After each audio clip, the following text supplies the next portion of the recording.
ज्ञानतिमिरान्धस्य ज्ञानाञ्जनाशलाकया चक्षुरोन्मिलितं येन तस्मै श्रीगुरवे नमः। श्रीचैतन्या मनोभीष्टं स्थापितं येन भूतले स्वयं रूपा कदा मह्यं ददाति स्वापदान्तिकं वन्दे श्रीयुतापदकमलं श्रीगुरून् वैष्णवांश्च श्रीरूपम् अहगणा रघुनाथेवं साद्वैतं सावधूतं परिजना सहितं कृष्ण चैतन्यदेवं श्री राधा कृष्ण पदान् सहगणा ललिता श्री विशाखान्वितांश्च हे कृष्णा करुणा सिंधु दीनबंधो जगत्पते गोपेशा गोपिका कांता राधा कांता नमोस्तुते तप्त कांचना गौरांगी राधे वृंदावनेश्वरी वृषभानुस्तुते देवी हरिप्रिये वाञ्छाकल्पस्य कृपा सिन्धुभ्य एव च पतितानां पावनेभ्यो वैष्णवेभ्यो नमो नमः।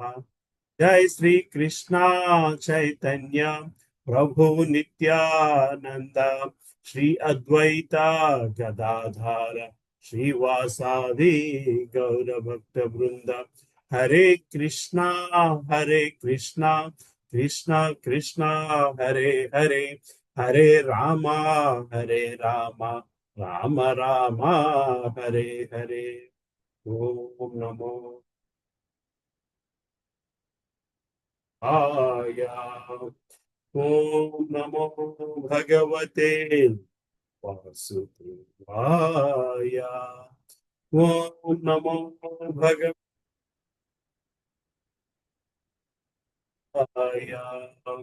नारायण नमस्कृत्य नरोत्तमं देवीं सरस्वतीं व्यासं ततो जयमुदीरयेत्। नष्टप्रायेष भद्रेषु नित्यं भागवत सेवया भागवती उत्तम श्लोके भक्तिर्भवती नैष्टिकी। कृष्णाय वासुदेवाय गोविन्दाय नमो नमः। नमो महावधन्याय कृष्ण प्रेम प्रदायते कृष्णाय कृष्ण चैतन्य नाम्ने गौरत्रिषे नमः। नमः पंकजनाभाय नमः पंकजमालिने नमः पंकजनेत्राय नमस्ते पंकजांग्रे। नमो ब्रह्मण्याय देवाय गो ब्राह्मण्याय हिताय जगद्हिताय कृष्णाय गोविन्दाय नमो नमः। नमो ओं विष्णुपदाय कृष्ण पृष्ठाय भूतले श्रीमते भक्ति वेदांता स्वामी निति नामिने। नमस्ते सारस्वती देवे गौरवाणी प्रचारिणे निर्विशेष शून्यवादी पाश्चात्य देश तारिणे। जय श्री कृष्ण चैतन्य प्रभु नित्यानंद श्री अद्वैत गदाधारा श्रीवासादि गौर भक्त वृंद हरे कृष्णा कृष्णा कृष्णा हरे हरे हरे रामा राम राम हरे हरे। मुकुं करोति वाचनं भंगं लगायते गिरं कृपातमहं वन्दे श्रीगुरुं दीनतारेण परमानन्दमाधवं सुचैतन्येश्वरम्। अपवित्रो पवित्रो वा सर्वस्मरत् नरेकाक्षं सबाह्याभ्यां तरस्सुचिः। श्री विष्णु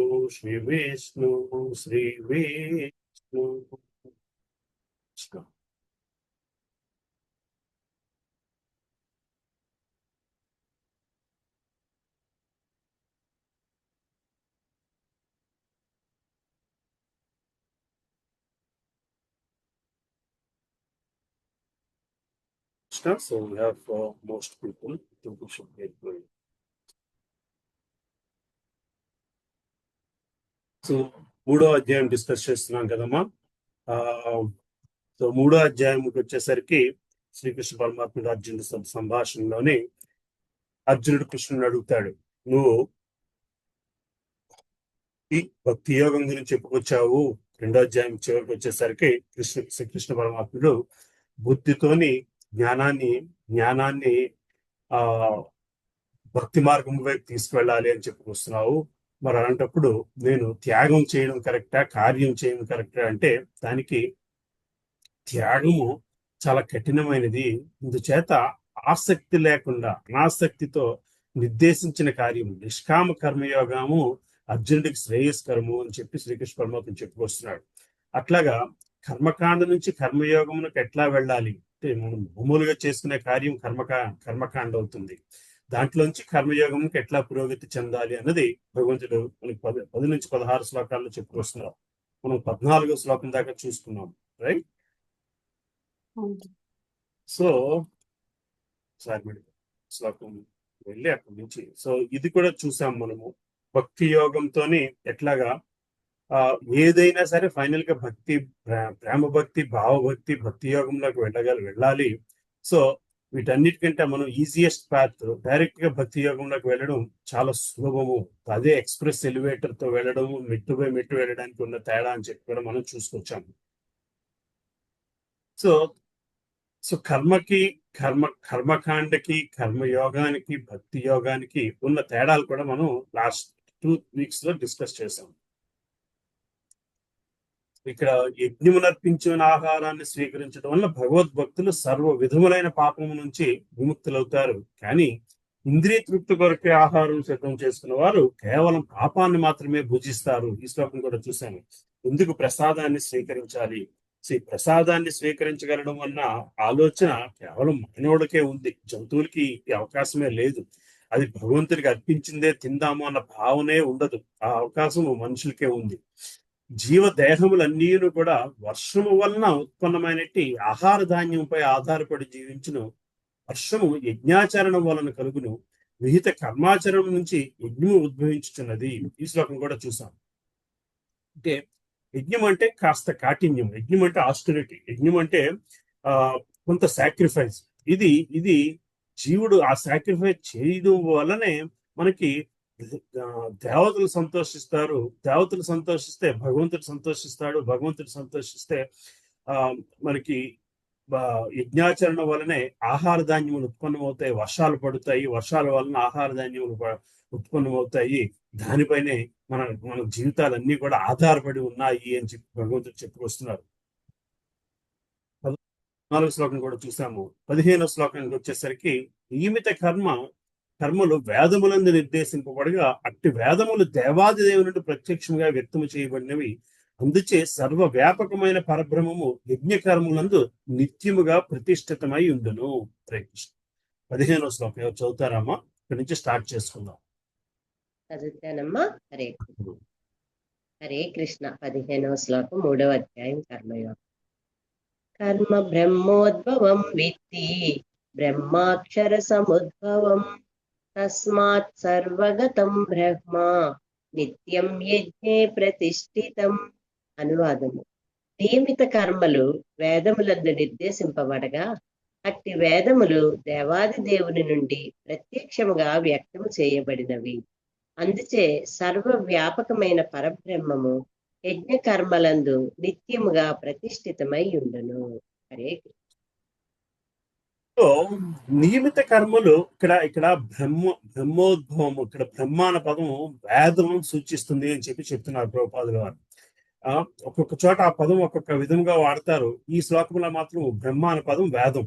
సో కర్మ బ్రహ్మోద్భవం విద్య అంటే కర్మ వేదముల నుంచి ఉద్భవించింది. వేదముల అనుసారంగా కర్మలు చేయాలి. నియమిత కర్మలు వేదములను నిర్దేశింపబడగా అట్టి వేదములు దేవాది దేవుని నుండే ప్రత్యక్షముగా వ్యక్తం చేయబడినవి. కానీ ఆ వేదాలన్నీ కూడా భగవంతుడి నుంచే వచ్చాయి. అందువలన సర్వ వ్యాపకమైన పరబ్రహ్మము యజ్ఞ కర్మలందు నిత్యములుగా ప్రతిష్ఠితమై ఉండును. అంటే కర్మ ప్రతి ఒక్కరు చేస్తారు. కర్మ చేయని జీవి లేదు. కర్మ చేయడము సి పక్షులని చూసినా సరే, పక్షి, ఒక మగపక్షి ఆడపక్షి గుడ్డు పెడుతుందని తెలిస్తే దానికోసం ఒక గూడు తయారు చేయడం మొదలు పెడుతుంది. ఒక గూడు తయారు చేసిన తర్వాత ఆడపక్షి ఆ గూడులో ఉండగా గుడ్డు పెట్టేంత వరకు ఆ గూడులోనే ఉంటుంది. గుడ్డు పెట్టేంత వరకు ఆ గూడులో ఉన్నప్పుడు మగపక్షి వెళ్ళి ఆడపక్షికి ఆహారాన్ని తీసుకుని రావడం మొదలు పెడుతుంది.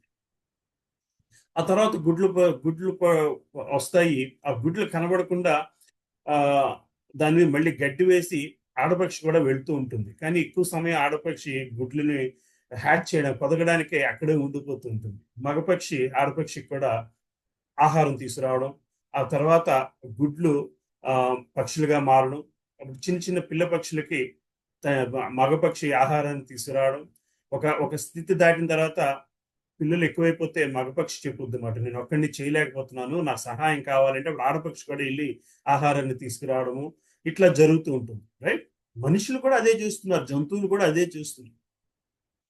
సో ఈ కర్మకాండ, ఫ్యామిలీ కేర్ అన్నది అన్ని జీవరాశులు కూడా చేసుకెళ్తూనే ఉంటాయి. మనం కూడా అదే పని చేసుకెళ్తే మనకి వాటికి తేడా ఏమీ ఉండదు. So there is 2 things basically. ఒకటి హారిజాంటల్ రెస్పాన్సిబిలిటీ, వెర్టికల్ రెస్పాన్సిబిలిటీ అనుకుందాం. ఫ్యామిలీ కేరు, సొసైటీ కేరు ఇవన్నీ హారిజాంటల్ రెస్పాన్సిబిలిటీ కింద వస్తాయి. వెర్టికల్ కేర్ అనేసరికి ఆధ్యాత్మిక రెస్పాన్సిబిలిటీ. అంటే ఈ ఈ ఈ ఈ ఈ కర్మని ఎట్లా చేయాలి అన్నది వేదాలు చెప్పుకొస్తున్నాయి. వెర్టికల్ రెస్పాన్సిబిలిటీ అంటే మనకున్న ఈ భౌతిక జీవితంలో ఉంటూ ఆధ్యాత్మిక ఆలోచనను పెంపొందించుకోవడం ఒక్క మానవుడు వల్ల మాత్రమే జరుగుతుంది. ఆ పని చేయలేకపోతే మనకి మిగతా జీవరాశులకి పెద్ద తేడా లేదు. అవి అదే కర్మ చేస్తున్నాయి. అవి కూడా ఫ్యామిలీ కోసము, ఫ్యామిలీని డిఫెండ్ చేయడం కోసము, ఫ్యామిలీ మంచి చెడ్డను చూసుకుంటూ అవి కూడా సాక్రిఫైజెస్ చేస్తూనే ఉంటాయి మనలాగే. కానీ మనం దానికంటే ఎక్కువగా చేయగలిగిన విషయం ఏమైనా ఉంది అంటే ఈ కర్మలు ఎట్లా చేయాలి అని ఆలోచించడం మొదలుపెట్టడం. అది ఆలోచిస్తే కర్మలు వేదానుసారం చేయాలయ్యా అని కృష్ణ పరమాత్మ ఇక్కడ చెప్తున్నారు.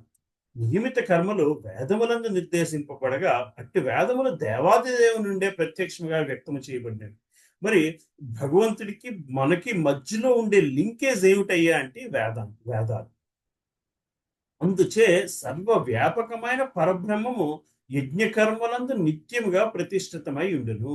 సో ఆ వేదానుసారము మనం కర్మలు చేసుకోవడం మొదలుపెట్టినన్నాడు మాత్రమే మనము జంతువుల కంటాను ఒక మెట్టి ఎక్కువలో ఉన్నవాళ్ళం అవుతాము.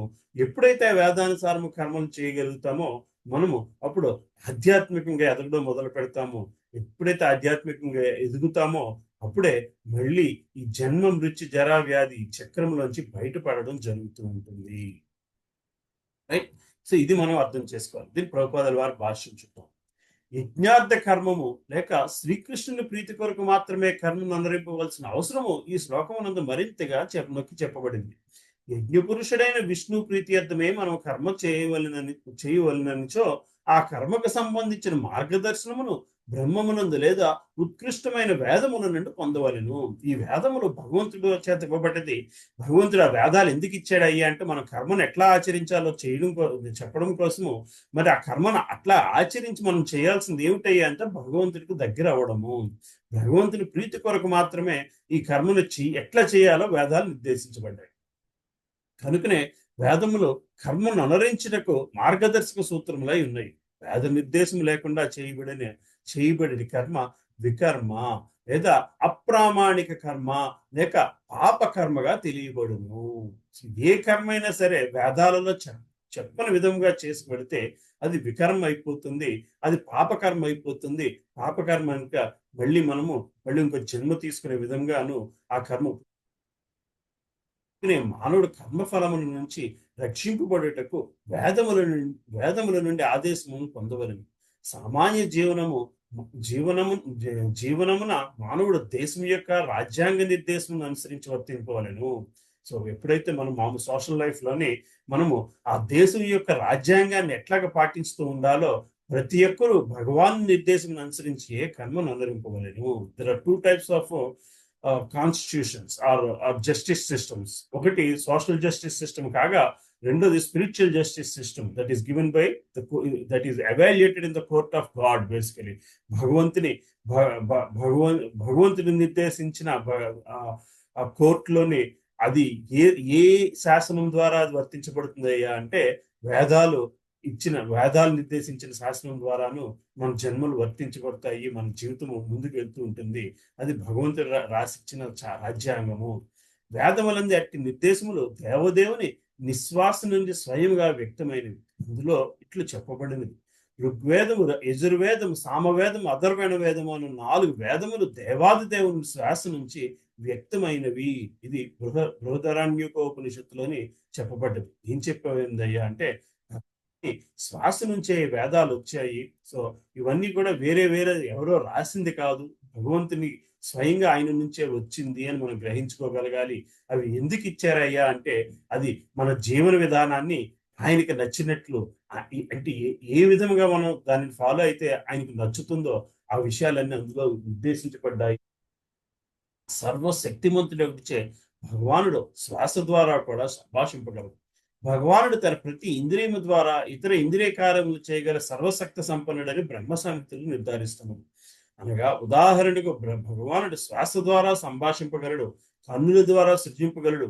వాస్తవమునకు అతడు భౌతిక ప్రకృతిపై సృష్టి సారించి జీవులను దాని యందు ప్రవేశపెట్టినని తెలుపబడింది.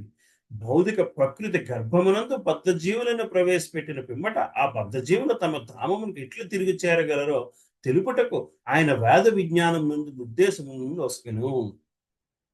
సో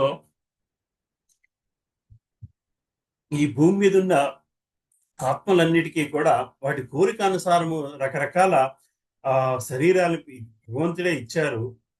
భగవంతుని శక్తితో బ్రహ్మదేవుడు ఆ శరీరాన్ని కూడా మొదలు పెట్టారు.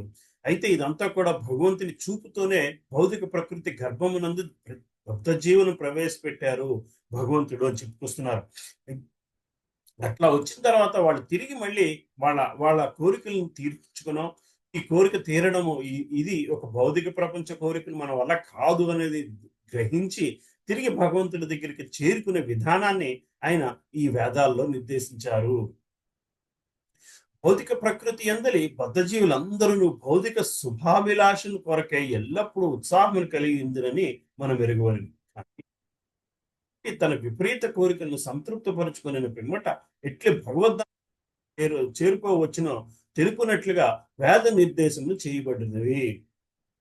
సో మనకి చెప్పుకొస్తుంటారు ధర్మ, అర్థ, కామ, మోక్ష 4 విధాలు, రైట్? జీవితాన్ని మామూలుగా భౌతిక జీవితంలోని 4 విధాలు, 4 పద్ధతులు, 4 ఇవి ఇంపార్టెంట్. అంటే ముందు ధర్మం ఏంటో అనేది తెలుసుకోవాలి. అది వేదం చెప్తుంది ఆ ధర్మం.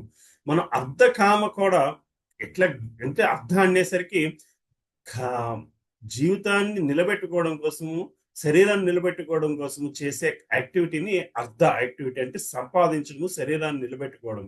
అది ధర్మానుసారము చెయ్యాలి. అందుకే ముందు ధర్మం అన్నారు, తర్వాత అర్థ అన్నారు, ఆ తర్వాత కామము, శరీరానికి కావలసిన ఈ ఇదేంటి మిగతా విషయాలని కూడా ధర్మం చెప్పిన విధముగా, వేదాలు నిర్దేశించిన ధర్మం విధముగా ఆ కామవాంఛను తీర్చుకోవాలి. అంటే కేవలము through the institution of marriage మాత్రమే ఆ కామవాంఛ తీర్చుకోవాలి. అదే ధర్మ, అర్థ, కామ అన్నది. ఈ 3 జరిగిన తర్వాత అప్పుడు మోక్ష మార్గం వైపు ఆటోమేటిక్ గా మనసు వెళ్ళుద్ది. ఎందుకంటే తనకున్న కోరికలన్నీ తీరి ఉండాలి. ఎప్పుడైతే ధర్మం విధముగా అర్థ, కామ కోరికల్ని తీర్చుకున్నామో అప్పుడు సరే మనిషి ఆలోచన మోక్ష మార్గం వైపు వెళుతుంది. అందుకే అవి ఆ ఆర్డర్లో చెప్పుకొస్తారు, ధర్మ, అర్థ, కామ, మోక్షాలు అని. కానీ జీవుడు తన విపరీత కోరికలను సంతృప్తి పరుచుకున్న పిమ్మట ఎట్లా భగవద్ధామునకు చేరుకోవచ్చునో తెలుపునట్లుగా వేద నిర్దేశం చేయబడినవి. ఇది బద్ధ జీవులు ముక్తిని పొందుటకై కల్పించబడిన ఒక అవకాశం. కనుకనే వారందరూ కృష్ణ చైతన్యవంతులై యజ్ఞ విధానం అనుసరించడానికి ప్రయత్నింపవలను. వైదిక శాసనం అనుసరించిన వారు కూడా కృష్ణ చైతన్య సిద్ధాంతము స్వీకరింపవచ్చు. అట్టి కార్యము వైదిక యజ్ఞాచరణమే లేక వైదిక కర్మాచరణమే కాగలదు. సో 4 ఇది మనం చూస్తున్న యజ్ఞక్రమం. భగవంతుడి నుంచి వేదాలు ఇవ్వడం జరిగింది. ఆ వేదాలు కర్మ ఎట్లా చేయాలో నిర్దేశించబడ్డది. మనము కర్మని వేదాలు చెప్పినట్టు విధంగా చేసుకుంటే అదే యజ్ఞం అవుతుంది. ఆ యజ్ఞము వలనే వర్షాలు కురుస్తున్నాయి. ఆ వర్షాల వలనే ఆహార ధాన్యం పండుతున్నవి. అది దాని వలన బద్ధజీవుడు భగవంతుని దగ్గర వెళ్ళే ఆలోచన కలుగుతుంది. ఆ తర్వాత భగవంతుని దగ్గరికి చేరుకోవడం జరుగుతుంది. దీనినే యజ్ఞక్రమము అంటారు. ఎప్పుడైతే మనము వేదాలను అనుసరించకుండా కర్మను చేస్తామో అది యజ్ఞము కాదు, అది వికర్మ అయిపోతుంది. వికర్మ మరో జన్మకి కారణం అయిపోతుంది. సో అంటే వేదాలను అనుసరించి కర్మ చేయడం కూడా అది కూడా ఒక రకమైన యజ్ఞం అని చెప్తున్నారు. అది అంత సామాన్య విషయం కాదు. అందులో కూడా ఎందుకే మరి అందులో ఉన్న ఆ యజ్ఞంలో ఉన్న కష్టాలు ఏంటి? కేవలం భగవంతుని ప్రసాదాన్ని మాత్రమే తీసుకోవాలి. అట్లాంటి నిర్దేశాలన్నీ కూడా మనం భగవద్గీతలో చెప్పుకొచ్చాం. సో వీటిని ఫాలో అవడానికి శ్రీల ప్రభుపాదుల వారు ఈ యజ్ఞ చక్ర క్రమం ఫాలో అవడానికి ఇస్కాన్లో చేయవలసినవి ఏమిటయ్యి అంటే 4 విషయాలు చెప్పుకొచ్చారు. సత్సంగంలో ఉండడము, పుస్తకాలు చదవడము, ఆధ్యాత్మిక పుస్తకాలు, వేదాలకు సంబంధించినంత వరకు కలియుగంలోని మనం మొత్తం వేదాలన్నీ చదువుకుని దాన్ని అర్థం చేసుకుని భగవంతుని భక్తి మార్గంలోకి వెళ్ళడానికి అంత టైం ఉంది లేదు. కానీ కనీసం ఈ 2 పుస్తకాలు భగవద్గీత, శ్రీమద్ భాగవతము, ఈ రెండుని గురు శిష్య పరంపరలో చదవండి. అంటే దీనిని గురు శిష్య పరంపరలో చదువుకుంటే అది యథాతథంగా మీకు అందుద్ది. అది వేదాలలోంచి వేదసారాన్ని పట్టుకున్నంత సులభమైన వేదసారాన్ని పట్టుకున్నంత ప్రతిఫలాన్ని ఇస్తుంది. అట్లనే ప్రతిరోజు కూడా భగవన్ నామస్మరణ చెయ్యాలి. ఎందుకంటే ఆ భగవన్ నామస్మరణ మనల్ని భగవంతునికి మరింత దగ్గరగా తీసుకువెళ్ళడానికి ఉపయోగపడుతుంది. అయితే వీటన్నిటికీ కూడా కేవలం కృష్ణ ప్రసాదాన్ని భుజించడం వలన మన ఆలోచన కూడా సరైన మార్గంలో నిలబడుతుంది. మన ఈ కార్యక్రమాలు మిగతా 3 కార్యక్రమాలు చేయడానికి సరిపడు ఆలోచన శక్తిని ఇవ్వడానికి, ఆ సత్వగుణంలో ఉంచడానికి కేవలం భగవంతుని ప్రసాదం తినడం వల్లనే జరుగుతుంది అని చెప్పి ఈ మినిమం రూల్స్ కింద ఈ 4 రూల్స్ ని శ్రీల ప్రభుపాదుల వారు ఇవ్వడం జరిగింది. ఈ యజ్ఞక్రమాన్ని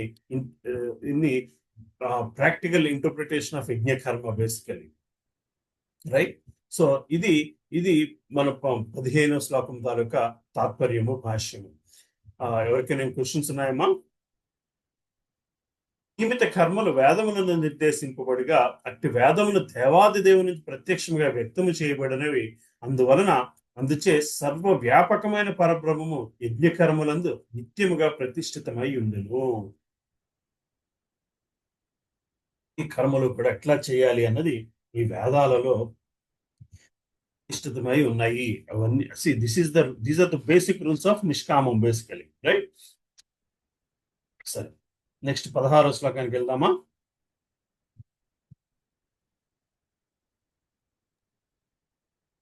చదువుతారమ్మా? నేను చదువుతాను ప్రభుజీ. హరే కృష్ణ. చదవండమ్మా. ఏవం ప్రవర్తితం చక్రం నానువర్తయతి హయః అఘాయురింద్రియారామో మోఘం పార్థ సజీవతి. అనువాదము. ప్రియమైన ఓ అర్జున, ఈ విధముగా వేదములచే స్థాపింపబడిన యజ్ఞచక్రమును మానవ జీవితమున అనుసరింపని వాడు నిజముగా పాపజీవుడగును. కేవలము ఇంద్రియ తృప్తి కొరకే జీవించు అటివాడు నిరర్ధకముగా జీవనమును గడుపును. హరే కృష్ణ. ప్రియమైన ఓ అర్జున, ఈ విధముగా వేదములచే స్థాపింపబడిన యజ్ఞచక్రమును మానవ జీవితమును అనుసరింపని వాడు నిజముగా పాపజీవుడగును. అంటే ఇందాక చెప్పినట్లు మామూలు జీవితాన్ని గడుపుకుంటూ వెళ్ళిపోతుంటే మనకి మిగతా జీవరాశులకి తేడా ఏమీ లేదు. ఏంటి, అన్నీ కూడా ఇంద్రియ తృప్తి కొరకే జీవిస్తే ఇవన్నీ కూడా కేవలం ఇంద్రియ తృప్తి కొరకే జీవిస్తున్నాయి. అటువాడు నిర్ధారముగా జీవనమును గడుపును. కేవలం ఇంద్రియ తృప్తి కొరకే జీవించినట్టు వాడు నిరర్ధకముగా, అంటే ఎప్పటికీ కూడా అలాగే జీవితంలోనే ఉండిపోతూ ఉంటాడు. యజ్ఞచక్రమును మానవ జీవితమును అనుసరింపని వాడు నిజముగా పాపజీవనుడవును. పాపజీవనుడవడం అంటే మళ్ళీ జన్మ తీసుకోవడానికి కారణం అయిపోయే కార్యాలు చేయడాన్నే పాపకార్యం అంటారు. సో సో మనకి చెప్పేది ఏంటంటే you have to follow some procedure and have to follow a procedure that has come from proper పరంపర. మళ్ళీ లేకపోతే if you are using faulty medication, if you are using duplicate products, duplicate medicine, then who will be the big loser? మనం doctor చెప్పిన medicine procedure కంటాను gym లో body fit కోసం అని ఏదో ప్రొసీజర్ చెప్తారు. ఆ ప్రొసీజర్ ఇంకోళ్ళు ఎవరో పక్కింటి వాళ్ళు ఎవరో చెప్పారు, అంత అవసరం లేదండి, మీరు ఈ 4 ఎక్సర్సైజులు చేసుకుంటే కూడా పని అయిపోతుంది, ఇవి సులభంగా ఉన్నాయి కదా అని చెప్పి 4 ఎక్సర్సైజులు చేసుకుంటే జిమ్ లో చెప్పిన పద్ధతి ప్రకారం, ఆ ఇన్స్ట్రక్టర్ చెప్పిన పద్ధతి ప్రకారం ఫాలో అవ్వకుండా ఇంకెవరో చెప్పిన పద్ధతి ప్రకారం ఫాలో అవుతుంటే దానివల్ల లూజర్ ఎవరు? అదే మనం చాలా మట్టుకి చిన్న చిన్న విషయాలకి 4 ఒపీనియన్స్ తీసుకుంటాం. Especially if you want to buy a new electronic item, you do lot of research. You want to put your పిల్లల్ని ఏ కాలేజీలో పెట్టాలి అంటే దానికి ఎంతో రీసెర్చ్ చేస్తాం. ఒక కారు కొనాలంటే ఎంతో రీసెర్చ్ చేస్తాం. ఒక ఫిలాసఫీని పట్టుకోవాలి, ఒక ఆధ్యాత్మికంగా ఎదగాలి అనుకున్న దగ్గరికి వచ్చేసరికి మనం ఎందుకో అంత రీసెర్చ్ చేయము. ఏది పడితే అది కరెక్టే అన్న భావనలో ఉండిపోతుంది. భగవద్గీతలో చాలా క్లియర్ గా చెప్పుకొస్తున్నారు, వేదాలను అనుసరించి ఆచరణ చెయ్యాలయ్యా, దానివల్లనే నువ్వు పాపకర్మల నుంచి బయటపడతావయ్యా. మరి దీనిని ఇంకొకరు ఎవరో చెప్తూ ఉంటారు, ఇంకొక స్వామీజీ, అసలు భగవద్గీత చదవాల్సిన అవసరం లేదు, నేను చెప్పినట్టు మీరు వినండి చాలు. ఆ పద్ధతులు చాలా సులభంగా ఉన్నాయి కాబట్టి మనం ఫాలో అయిపోతాం. కానీ దానివల్ల నష్టపోయేది ఎవరు అన్నది మనం ఎప్పుడైతే ఒక పరంపర నుంచి వస్తున్నదో అంటే ఇందులోని ఒక శాస్త్రీయ భావంతోని శాస్త్రానుగుణంగా ఆ పరంపర ఉంటుందా లేదా, వాళ్ళు ఈ శాస్త్రాన్ని నలుగురికి చెప్పాలి అన్న భావనలో ఉన్నారా, లేకపోతే వాళ్ళ సొంత ప్రయోజనం కోసం చేసుకెళ్తున్నారా, ఇటువంటివి మనం గ్రహించలేకపోతే నష్టపోయేది మనమే. కష్టించి పని చేసి పిదప ఇంద్రియ భోగం అనుభవింపు అని చెప్పే కోపపూరితమైన తత్వము శ్రీకృష్ణ భగవాన్ నుంచి ఇక్కడ ఖండింపబడినది. There are lot of philosophy proof earning is important and then live the life you want basically, right? అప్పు చేసైనా సరే గొప్ప జీవితాన్ని అనుభవించడమే జీవిత సత్యము అని చెప్పే ఫిలాసఫీస్ చాలా ఉన్నాయి. కానీ భగవంతుడు ఇక్కడ అది చెప్పట్లేదు. నువ్వు ఈ భోగాన్ని అనుభవింపు అని మాత్రం ఎక్కడ చెప్పట్లేదు. ఇంద్రియ భోగాన్ని వేదానుసారంగా అనుభవింపు అయ్యా అని చెప్పుకొస్తున్నారు. కనుక ఈ భౌతిక జగత్తును అనుభవింపగోరు పేర్కొనబడిన యజ్ఞాచరణ చక్రము అత్యంత అవసరము. అట్టి నియమం అనుసరింపలేని వాడు మిక్కిలి గర్హితుడై మిక్కిలి అపాయకరమైన జీవితాన్ని గడుపును. సో ఎప్పుడైతే మనము ఈ భగవంతుని ఫిలాసఫీని సిద్ధాంతాన్ని పాటించకపోతే మనము చాలా ప్రమాదకరమైన జీవితాన్ని గడుపుతున్నాం. ఏం ప్రమాదం పొంచుందయ్యా అంటే మళ్ళీ జన్మ ఎత్తే ప్రమాదం పొంచుంది. ముక్తి మార్గం, మోక్ష మార్గం కాదు అది. ప్రకృతి నియమానుసారము మానవ జన్మ అన్నది కర్మ జ్ఞాన భక్తి యోగములనేది ఏదియో ఒక మార్గములను అనుసరించి ఆత్మానుభూతి పొందుట కొరకే ప్రత్యేకముగా ఉద్దేశింపబడింది. మహాత్ములు వేదభీతమైన యజ్ఞ కర్మాచరణను ఖచ్చితంగా అనుసరించిన అవసరం లేదు. కానీ నిమగ్నమైన వారికి పైన తెలుపబడిన యజ్ఞాచరణ చక్రము ద్వారా పవిత్రతను పొందవలసి ఉన్నది. గృహస్థాశ్రమంలో ఉన్న వాళ్ళకి కొన్ని రెస్పాన్సిబిలిటీస్ ఉంటాయి. ఆ రెస్పాన్సిబిలిటీస్ ఆ పద్ధతిని ఎన్నుకున్న వాళ్ళు మాత్రము తప్పకుండా అంటే ప్రతిదీ కూడా భగవద్ దృక్పథంతోని భగవంతుడిగా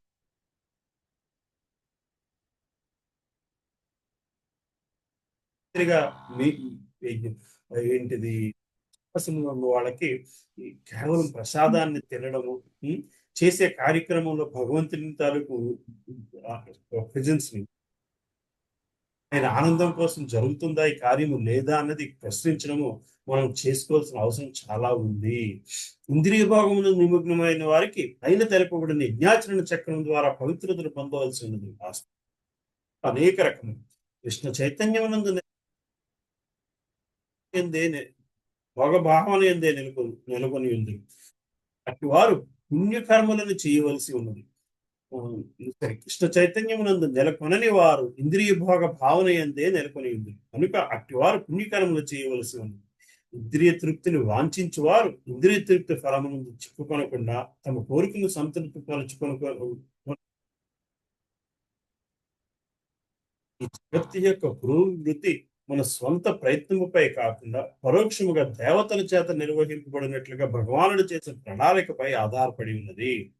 కనుకనే వేదమునందు చెప్పబడిన ప్రత్యేక దేవతల కొరకే యజ్ఞములు ప్రత్యక్షముగా ఉద్దేశించబడి పరోక్షముగా కృష్ణ చైతన్య అభ్యాసమే అయ్యున్నది. ఎందుకనగా న్యాచరణ ఎందు నిష్ఠాతులైన వాడు తప్పక కృష్ణ చైతన్యవంతులై తీరు. కానీ అట్టి యజ్ఞాచరణం ద్వారా మానవుడు కృష్ణ చైతన్యవంతులైనచో అట్టి సిద్ధాంతములు కేవలం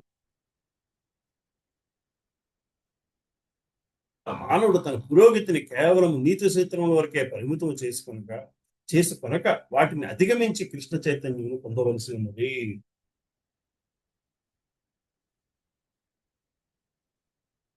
వేదాలు అనుసరించుకుంటూ పనులు చేసుకు వెళ్ళిపోతుంటే పూర్తి ఫలితం అయితే ఉండదు. లిస్ట్ చూద్దాం. ఇది భగవంతుడు భాగవతంలో ఉన్న శ్లోకాలు 2.3 రెండో స్కందము 3వ అధ్యాయము 2 నుంచి 7 శ్లోకాల్లోని భాగవతంలో చాలా క్లియర్ గా రాసి ఉంటుంది ఏ దేవతను పూజిస్తే ఎటువంటి ఫలితం వస్తుంది అని. వేదవతిని బ్రహ్మదేవుడు లేదా విద్వత్ పురోహితులకు బృహస్పతిని అర్చించవాలి. అలాగే కామపటత్వం కోరుకున్న వాడు ఇంద్రుని అర్చించవాలి. సంతానం కోరుకునే వాడు ప్రజాపతులను అర్చించవాలి. చక్కని భాగ్యము కోరుకునేవారు దుర్గాదేవుని, అలాగే అధిక తేజో సంపత్తి కోరుకున్న వారు అగ్నిదేవుని, ధనకాంక్ష కలిగిన వారు మనువులని, మనుషుడు గొప్ప వీరుడు కోరవలసిన శివుడిని, ఇట్లా శివుని తాలూకు రుద్రావతారంని అర్చించవాలి. అలాగా ఎవరిని అర్చిస్తే ఏమి జరుగుద్దో మనకి వేదాలన్నీ చక్కగా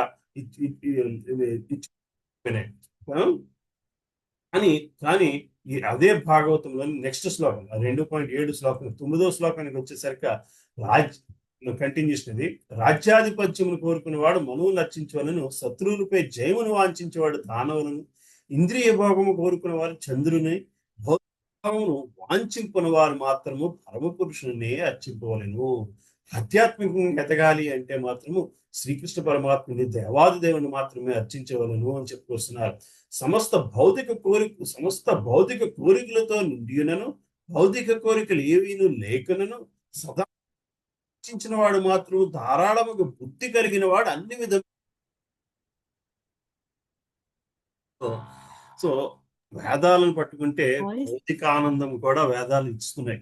ఇటువంటి భౌతిక సంపద కావాలంటే ఇటువంటి ఇటువంటి దేవతను పూజించాలో చెప్పుకొస్తున్నాయి. కానీ ముక్తి కావాలి అంటే మాత్రము భగవంతుని మాత్రమే పూజించాలి. దేవతలు పూజించడం తప్ప అండి? కాదు, దేవతలు పూజించడం తప్పు కాదు. దేవతలు పూజించడం వలన ప్రయోజనాలు లిమిటెడ్. అందువలన చేస్తూ కర్మను ఆచరిస్తూ భౌతిక ప్రపంచంలో ఉంటూ కర్మలోని చిన్న సాక్రిఫైస్ చేయమంటున్నారు, యజ్ఞం చేయమంటున్నారు. ఆ యజ్ఞం ఏమిటయ్యా అంటే కర్మని భగవంతుడికి అర్పించి ఆ ఫలితాన్ని స్వీకరించండి అయ్యా. కర్మ ఫలితం మీద ఆసక్తి లేకుండా కర్మను చేస్తూ ఆ ఫలితాన్ని భగవంతుడికి అర్పించగలిగితే ఆ కర్మ ఫలితం మీద మనకి ఆసక్తి లేకుండా ఉండే విధానం భగవంతుడే మనకి చూపెడతాడయ్యా. అట్లా చేసుకు వెళితే, ఎందుకంటే మన కర్మలోని భగవంతుని నిలబెడుతున్నాము కాబట్టి అది ముక్తి మార్గం వైపు తీసుకువెళుతుంది. మిగతా ఏదైనా సరే భౌతిక వాంఛతోని, భౌతిక కోరికతోని, భౌతిక ప్రపంచంలోని ఆనందాన్ని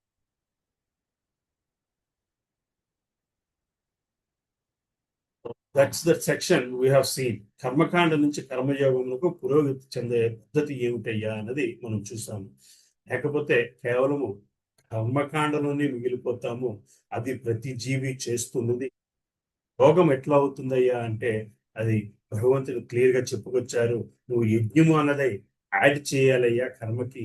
ఆ యజ్ఞము ఏమిటి అంటే ప్రతిదీ భగవంతుడికి సమర్పించి తీసుకోవడము.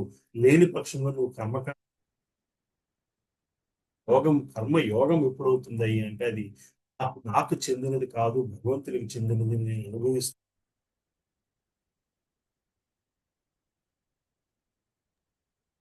ప్రభుజీ వాయిస్ బ్రేక్ అవుతుంది, నాకేనా అందరికీనా?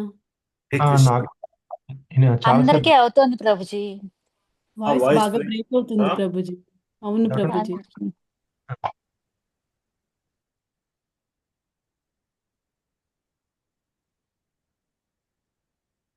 ప్రాబ్లం ఉండకూడదు అనుకున్నానే. Anything you want to repeat? నాది ఆపనా నాన్న, లేకపోతే పక్క పక్కనే రెండు ఉన్నాయి కదా.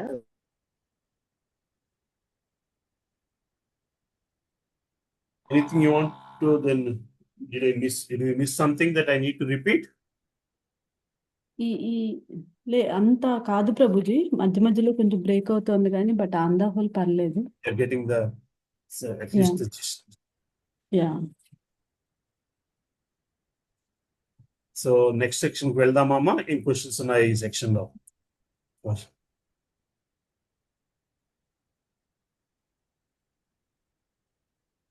సో 17 నుంచి 35 శ్లోకాలు అర్జునుడు త్యాగానికి అర్హుడైనప్పటికీ కూడా ఒక మంచి ఉదాహరణ నిరూపించిన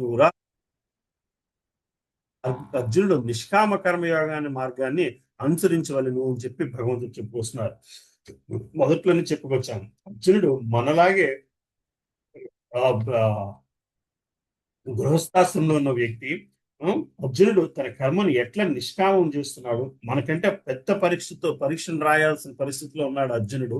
అక్కడ యుద్ధం చేసి తను ఎంత గొప్ప యుద్ధం చేయాల్సి వస్తుంది, ఎంత పెద్ద యుద్ధం చేయాల్సి వస్తుంది, ఎంత కష్టమైన యుద్ధం చేయాల్సి వస్తుంది అంటే తన సొంత వాళ్ళని కూడా తను త్యాగం చేయాల్సిన సందర్భము.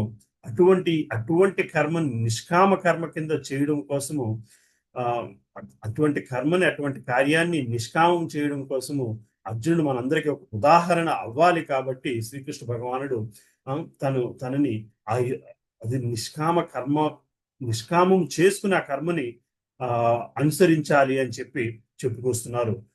దానికి సంబంధించిన శ్లోకాలు 17 నుంచి 35 సెక్షన్ ఈ సెక్షన్ లో చూస్తాము.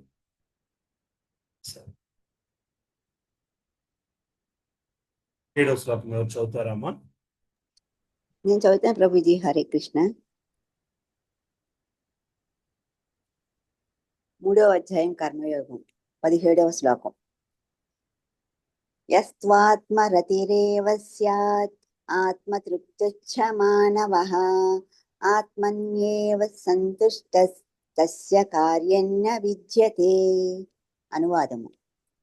కానీ ఆత్మానుభూతిలో కూడిన జీవితంతో ఆత్మలోనే ఆనందమును పొందుతూ ఆత్మలోనే పూర్ణ సంతృప్తుడైన వ్యక్తికి చేయవలసిన కర్మ ఏదీ ఉండదు. హరే కృష్ణ. సో ఎప్పుడైతే మనము ఆత్మానుభవ పూరితమైన జీవితంలో ఆత్మయందే ఆనందమును గొనుచు, సో ఆత్మ ఆనందాన్ని ఎట్లా పొందుతామయ్యా అని ఈ సెక్షన్స్ చాలా క్లియర్ గా లాస్ట్ 2nd అధ్యాయం చదువుకున్నాను. మాట విని ఇంద్రియానందములో ఆనందం పొందడం ఒక పద్ధతి అయితే, మనసు శాస్త్రానుగుణంగా గురువులు చెప్పిన జ్ఞానముతో అటువంటి బుద్ధితోని నడుచుకుంటూ ఆనందములో ఉన్న ఆనందాన్ని కలిగితే పొందగలిగే విధానమే ఆత్మానుభవపూరితమైన జీవితంలో ఆత్మయందే ఆనందము గుంచు. మనసు మనకి ఇచ్చిన ఇంద్రియాలు, కర్మేంద్రియాలు, సూక్ష్మ శరీర భావాలు, సూక్ష్మ శరీరకి సంబంధించిన మనసు, బుద్ధి, అహంకారం ఇవన్నీ కూడా ఒకే ఒక నిర్దేశంతో ఇవ్వబడ్డాయి. ఏమిటయ్యా అంటే ఆత్మానందము వినియోగించగలగాలి. ఆత్మానందం కోసం కాకుండా ఇంద్రియానందం కోసం వీటిని వినియోగిస్తే పాప జన్మాన్ని పొందుతాము అని రాసుకొచ్చారు. పాపకార్యం అయిపోతుంది. పాపకార్యం అయిపోతుంది అంటే మరి సూక్ష్మ శరీరము, మనసు, బుద్ధి, అహంకారము శరీరం విడిచినప్పుడు అవి ఇంద్రియ ఆనందంలోనే ఆనందాన్ని పొందుతూ ఉన్నాయి. కాబట్టి ఆత్మతో పాటు ప్రయాణం చేస్తూ మిగిలిపోయిన కోరికలు, మిగిలిపోయిన ఇంద్రియానందం అనుభవించాల్సిన విషయాలతోనే ఎటువంటి శరీరం ఉపయోగపడుతుందో ఆ శరీరం వైపు తీసుకెళ్ళిపోతూ ఉంటుంది. కానీ అని ఉంటూ ఈ మూడు ఇంద్రియ ఆనందాన్ని పొందే విధానంలో ట్రైన్ అవ్వకుండా ఆత్మానందంలో ఆనందాన్ని పొందే విధముగా ట్రైన్ అయ్యి ఇంద్రియాలు కర్మ కోసము జీవించడం కోసం కర్మలు చేసుకుంటూ ఉండే విధముగా జీవితాన్ని వెలబుచ్చుకోగలిగితే అటువంటి వ్యక్తి దీంట్లోంచి బయటపడిపోతాడయ్యా. జన్మ మృత్యు జరా వ్యాధి చక్రం నుంచి బయటపడిపోతాడు. అందువలన ఆత్మయందే అతడు సంతుష్టిని పొందినవాడు అవుతాడు. కాబట్టి ఇంకా భగవంతుడు వేరొక విధముగా కర్మ చేయాల్సిన అవసరం లేదు. అంటే ఆ పూజ ఈ పూజ అవి ఇవి చేయాల్సిన అవసరము ఉండదు అని చెప్పి భగవంతుడు అంటే మనకున్న మనసు బుద్ధి అహంకారము శరీర పోషణ కోసము కర్మలు చేయాలి. అంటే ఇంద్రియ ఆనందము కోసము కాకుండా ఇంద్రియ ఆనందము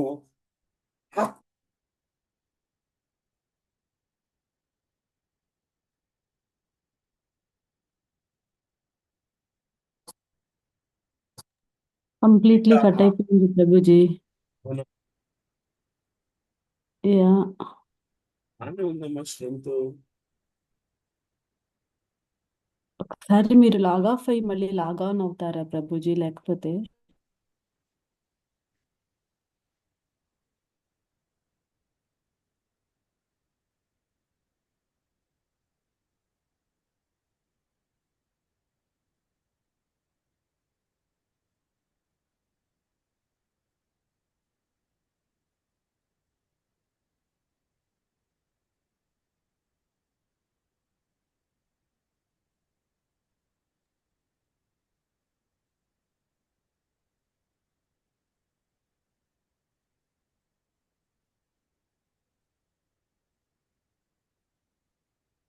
ప్రభుజీ లాగ్ ఆఫ్ అయ్యి ఇంటర్నెట్ డిస్కనెక్ట్ చేసి మళ్ళీ ఒకసారి కనెక్ట్ చేసుకుని లాగిన్ అయితే ఏమన్నా అప్పుడప్పుడు ఫిక్స్ అవ్వచ్చు Guruji.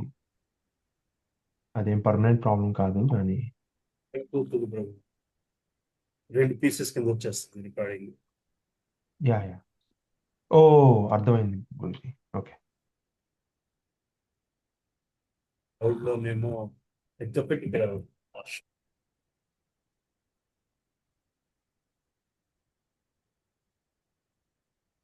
try, Amma. If not, then we'll have to otherwise continue next week, basically.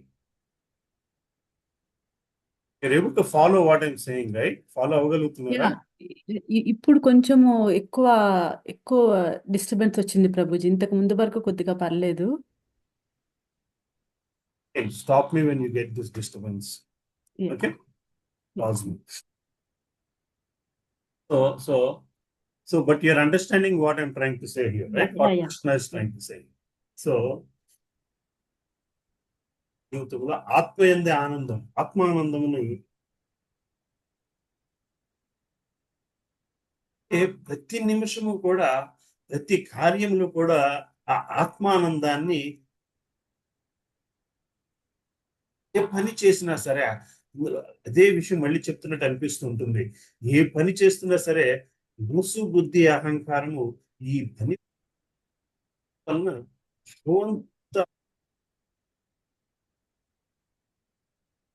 ఏ విధముగా భాగం పొందగలుగుతున్నది, ఎంత ఆనందింపగలుగుతున్నది అన్న ప్రతి నిమిషము క్వశ్చన్ చేసుకోవాలి. Initial stages of devotional service జీవితం అధ్యాత్మ చేసుకుంటూ రావాలి. ఎప్పటి వరకు క్వశ్చన్ చేసుకుంటూ రావాలి? ఆ అలవాటు ఇన్వాలంటరీ అలవాటు అయ్యేంత వరకు. అదొకటి. అంటే ఇంకా అది తప్పితే అంటే భగవంతుని ఆనందము కోసము ఈ కార్యంలో భగవంతుని ఆనందము లేదు, కార్యం వైపు మనసు వెళ్ళే అవకాశం లేని స్థితి దాకాను అది అలవాటు అయ్యేంత వరకు మనం అది చేసుకుంటూ ఉండాలి. దానికోసమే పొద్దున్నే దైవ దర్శనం చేసుకోవాలి. దైవ దర్శనం గుడికి వెళ్ళే అవకాశం లేనందువలన విగ్రహాలు ఇంట్లో పెట్టుకోవాలి. ఇవన్నీ రోజు కూడా కనీసము అన్ని రౌండ్స్ చాంటింగ్ చేయాలి అని ఎందుకు చెప్తున్నారు అంటే మనసు మిగతా రోజంతటికి కూడా మనసు ఆ స్థితిలో నిలబడడం కోసం. ఈ ఫోటోలో చూస్తున్నారు, ఒక వ్యక్తి రోడ్లు క్లీన్ చేస్తున్నా సరే కూడా భగవంతుని గురించి ఆలోచించగలుగుతున్నాడు. ఒక వ్యక్తి వంట చేస్తూ కూడా భగవంతుని గురించి ఆలోచించగలుగుతున్నాడు.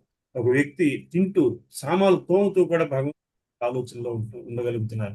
అటువంటి పనులు చేసుకోగలిగితే ఆ కార్యం కూడా చాలా సులభం అయిపోతుంది. ఎందుకంటే ప్రతి కార్యంలోని ఇద్దరు వ్యక్తులు పని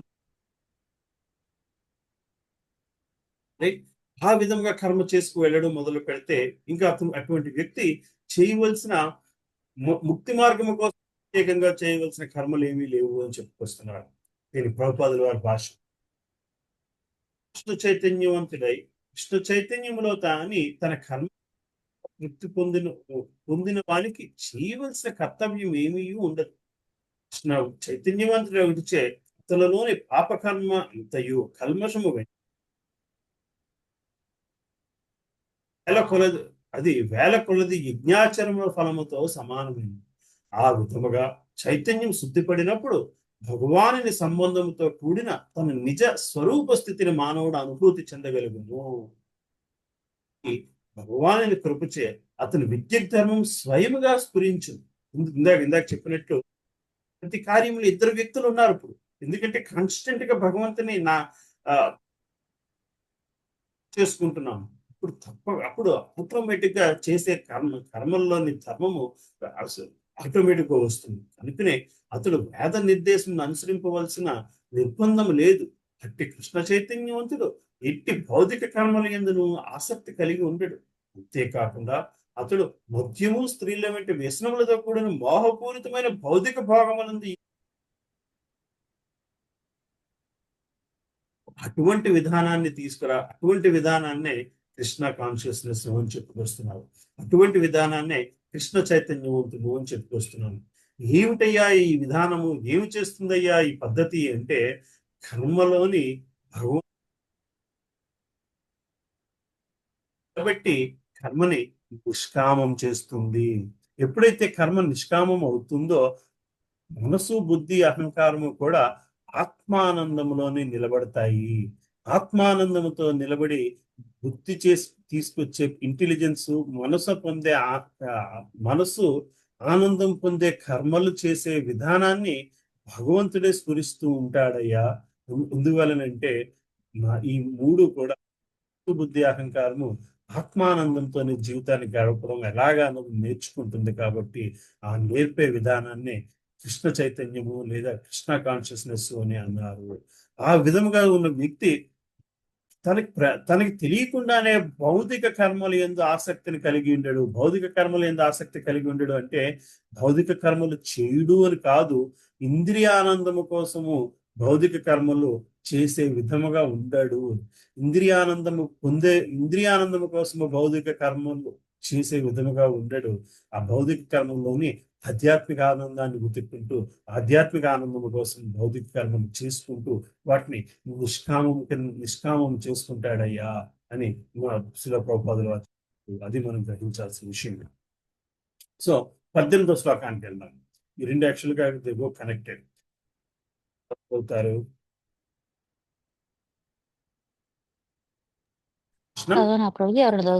చదవండి. హరే కృష్ణ. నైవ తస్య కృతేనార్థో నా కృతేనేహ కశ్చన న చాస్య సర్వభూతేషు కశ్చిదర్థవ్యపాశ్రయః. అనువాదము. ఆత్మానుభవమును పొందిన మానవుడు తన విద్యుక్త ధర్మ నిర్వహణము ద్వారా పొందవలసిన ప్రయోజనం ఏదీనూ ఉండదు. ఆయనను అట్టి కర్మను నిర్వర్తింపకపోవటకు కారణం గాని ఇతర జీవులపై ఆధారపడవలసిన అవసరం గాని అతనికి ఉండదు. హరే కృష్ణ.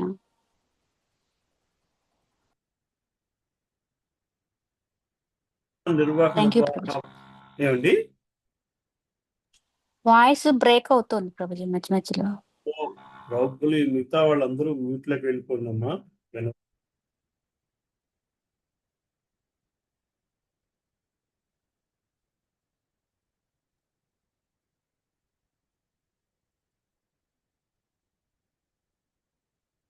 ప్రభుజీ ఏమీ వినిపించట్లా, మీరేమైనా మాట్లాడతాం? నేనేం మాట్లాడలేదు. సరే.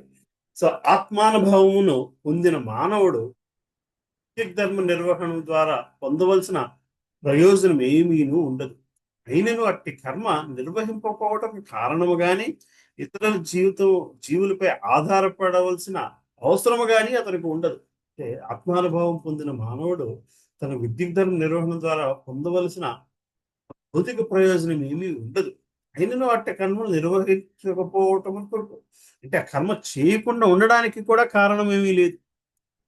కర్మ చేయకుండా అంటే అంటే అంటే కర్మ చేస్తున్నాడు, కర్మ చేయాలి చేయకూడదు అన్న భావన లేదు, ఆసక్తి లేదు ఆ కర్మ మీద. ఎందుకంటే కేవలము ఆత్మానుభవం పొంది ఉంటాడు కాబట్టి తన విద్యుత్ ధర్మ నిర్వహణ ద్వారా పొందవలసిన ప్రయోజనం ఏమీ ఉండదు. భాష్యం చూసి మనం పొందాం కావాలంటే. ఆత్మానుభవం కృష్ణ చైతన్యంతో కూడిన కార్యములను తప్ప అన్యమైన ఇతర విద్యుత్ ధర్మ నిర్వహణ ఏమీ అవసరం లేదు. రాబో శ్లోకంలో వివరించబడినట్లు కృష్ణ చైతన్యం అనగా కర్మరాహిత్యము కూడా కాదు.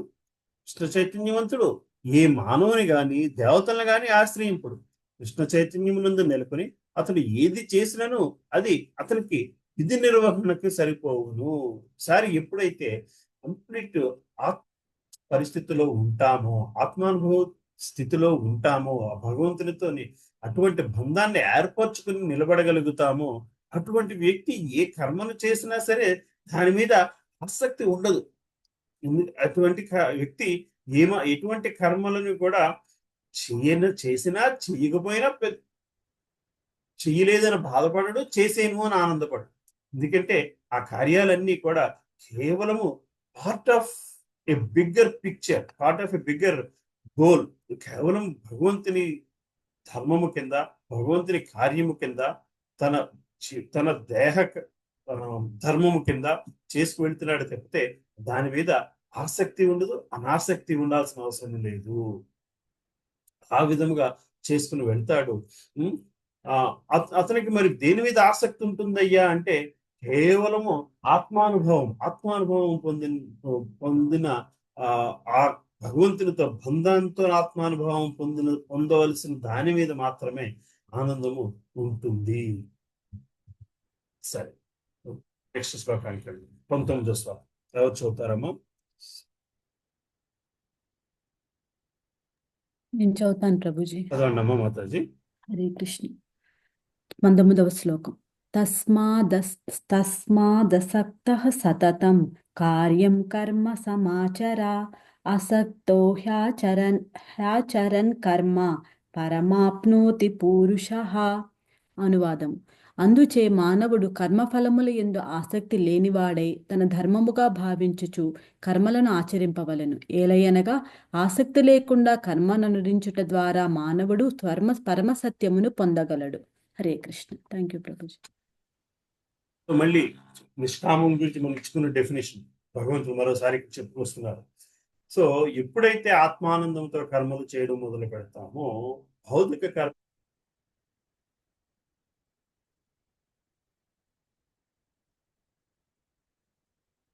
నేను ఈ కార్యం చెయ్యాలి, నా కుటుంబాన్ని గురించి నేను కేర్ తీసుకోవాలి, వాళ్ళ కోసం ఇట్లా బిహేవ్ చేయాలి, ఇవన్నీ కూడా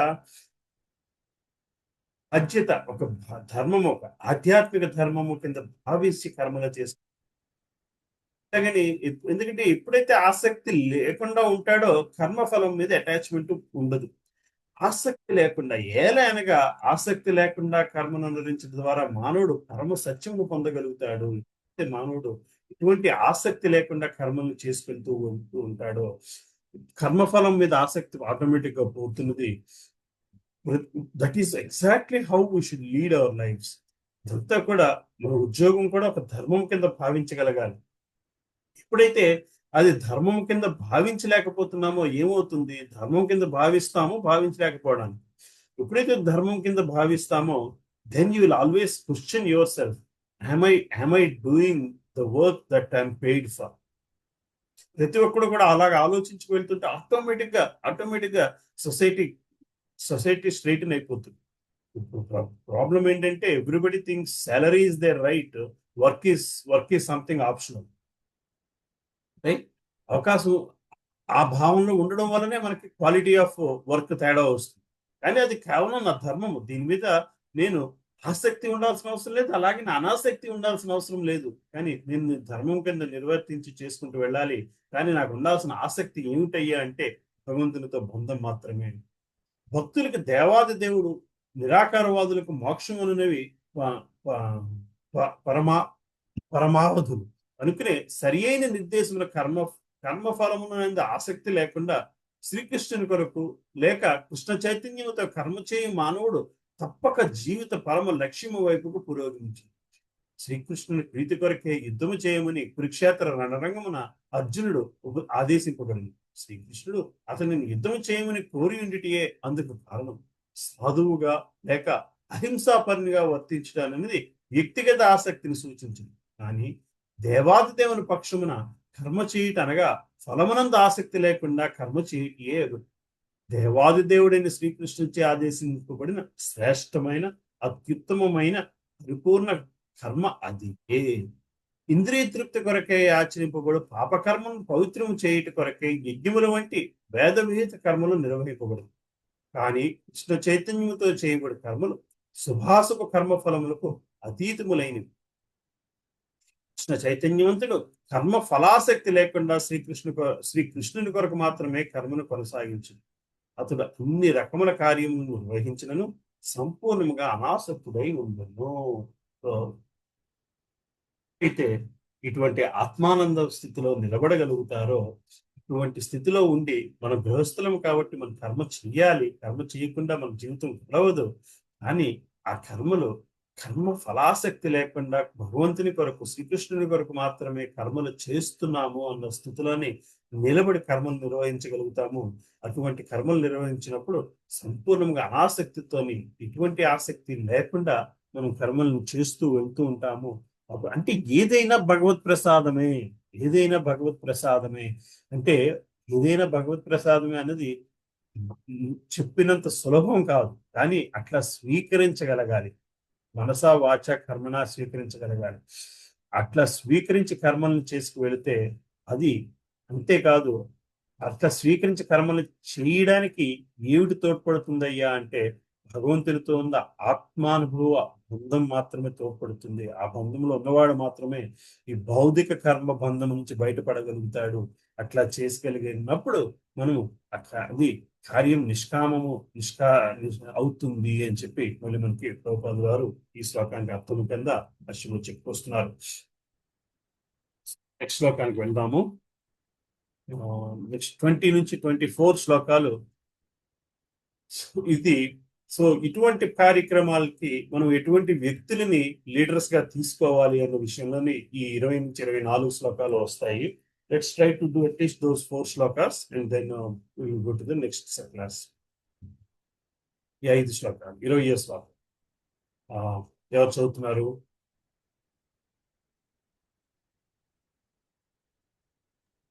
నేను చదువుతాను ప్రభుజీ. చదవండి. చదవండి చదవండి మాతాజీ. ఓకే. కర్మణైవ హి సంసిద్ధి మా స్థితా జనకాదయః లోకసంగ్రహమేవాపి సంపశ్యన్ కర్తుమర్హసి. అనువాదం: జనకుడు వంటి మహారాజులు కేవలము విద్యుక్త ధర్మములు నిర్వర్తించుట ద్వారానే పరిపూర్ణత్వమును పొందగలిగిరి. అందుచే జనసామాన్యమునకు బోధించు నిమిత్తమై తప్పక నీవు నీ కర్మను చేయవలయును. హరే కృష్ణ. సో ఎంటైర్ భగవద్గీతలోని శ్రీకృష్ణ పరమాత్ముడు ఇంకొక వ్యక్తి పేరు తీసుకొచ్చింది కేవలం జనక మహారాజు గురించి. జనకుడు వంటి మహారాజులు కేవలము విద్యుత్ ధర్మమును నిర్వహించడం ద్వారానే పరిపూర్ణత్వం పొందగలిగి అంటే వాళ్ళు ఎట్లాగా 24 గంటలు భగవత్ స్థితిలో నిలబడి కర్మని చేశారు, ఆచరించారు అన్నదానికి బెస్ట్ ఎగ్జాంపుల్ జనక మహారాజు చూస్తున్నారు. శ్రీకృష్ణ పరమాత్ముడు కూడా కేవలము విద్యుత్ ధర్మాన్ని నిర్వహిస్తూనే పరిపూర్ణత్వం పొందగలిగారంట. అది నిర్వర్తించాలంటే అంటే జనక మహారాజు ఇంద్రియానందం కోసం చేసింది కాదు. ఎట్లా చేయగలిగారయ్యా? పాదము కింద రాజ్యాన్ని పరిపాలించి ధ్రువుడు చిన్న బాలుడి కింద తపస్సు చేసి మహావిష్ణు ప్రత్యక్షమైనప్పుడు మహావిష్ణువుని ఎట్లా స్తుతించాలో కూడా తెలియదు, ఎట్లా ప్రార్థించాలో కూడా తెలియదు ధ్రువుడికి. అప్పుడు ధ్రువ మహారాజుకి తల మీద ఆయన శంఖం పెట్టగానే ధ్రువుడికి ఆ నాలెడ్జ్ వస్తుంది.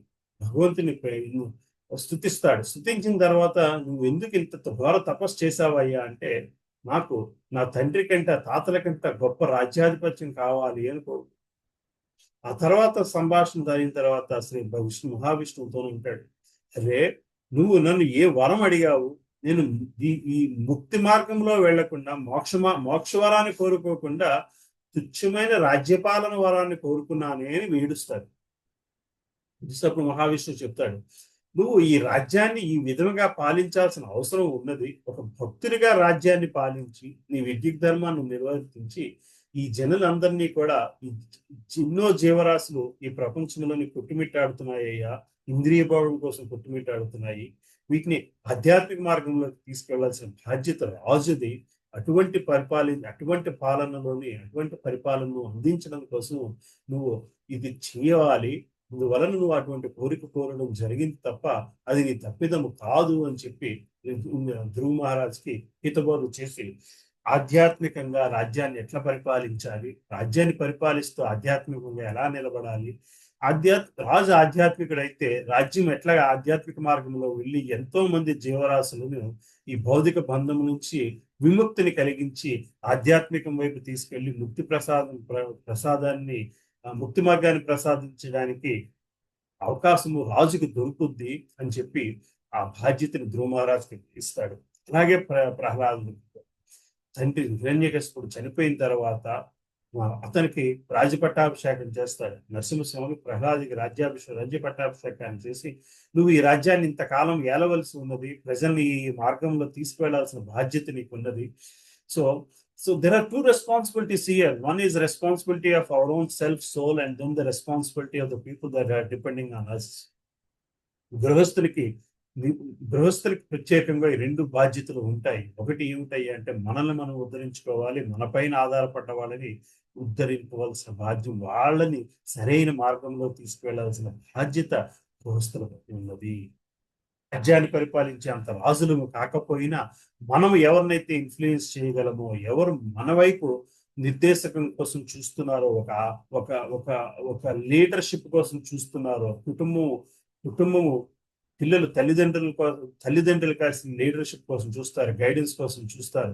తల్లిదండ్రులు ఏ మాట చెప్పి వాళ్ళ నుంచి వాళ్ళు నాలుగు రకాలైన విషయాలను నేర్చుకుందామా అన్న భావంతో చూస్తూ ఉంటారు.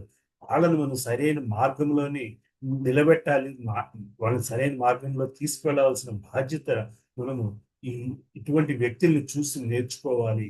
ఇట్లాగనే మనం వృత్తిలో కానీ వేరొక విషయం సంఘంలో కానీ there are certain positions that you take, certain responsibilities you take as a leadership. అంటే as you grow old, juniors ఉంటారు. as you grow old, వయసు వచ్చిన కొద్దీ మనకంట వృత్తిలో కానివ్వండి, బయట కానివ్వండి, మనకుండే ఎక్స్పీరియన్స్ తో వాళ్ళు 4 విషయాలు నేర్చుకుందాము అని ఆలోచిస్తుంటారు. అటువంటి సందర్భాల్లోని వాళ్ళందరికీ కూడా ఈ మార్గాన్ని మనం సరైన పద్ధతిలో నిర్దేశించలేకపోతే మనం పాపకార్యం చేసిన వాళ్ళం అవుతాము. వాళ్ళని అటువంటి లీడర్ కావాలి నువ్వు అని చెప్పి అర్జునుడికి చెప్పుకొస్తున్నారు. నువ్వు నిష్కామముగా నీ కర్మని చేయడానికి నువ్వు జనక మహారాజును ఉదాహరణగా తీసుకుని నువ్వు ఈ కర్మని చేయాలి అని. సరే, ప్రభుపాదుల వారి భాష్యం చదువుతాం. జనకుడు వంటి మహారాజులందరూ ఆత్మానుభూతిని పొందిన మహాత్ములు కనుకనే వారికి వేద నిర్దేశములైన కర్మలను ఆచరించవలసిన అవసరం లేదు. నేను సామాన్య జనులకు ఆదర్శప్రాయులుగా నుండికే వారు విద్యుత్ ధర్మం అన్నిటినీ ఆచరించింది. జనక మహారాజు సీతాదేవికి తండ్రి మరియు శ్రీరామచంద్రునికి మామగారు.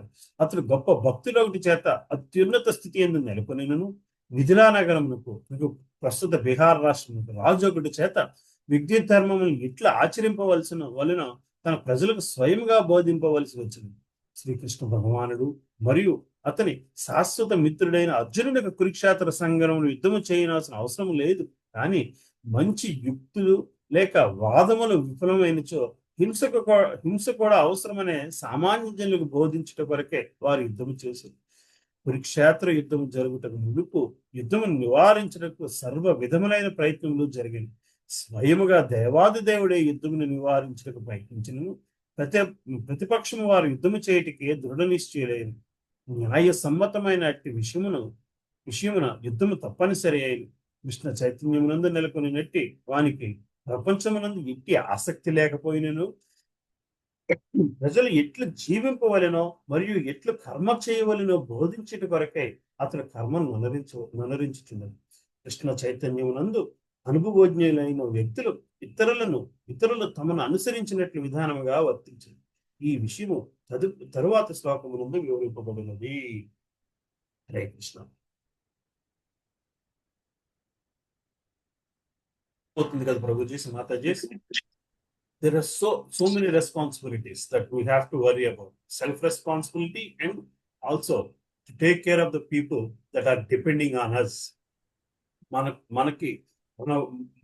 మనల్ని నుంచి 4 నేర్చుకుందాము అనుకున్న వ్యక్తులని కూడా మనము ఈ ఆదేశాల ప్రకారం మనము గైడ్ చేయాలి. లేకపోతే మనము పాపకార్యం చేస్తున్న వాళ్ళమే అవుతాము. సరే, నెక్స్ట్ శ్లోకంకి వెళ్దాము. ఎవరు చదువుతారమ్మా?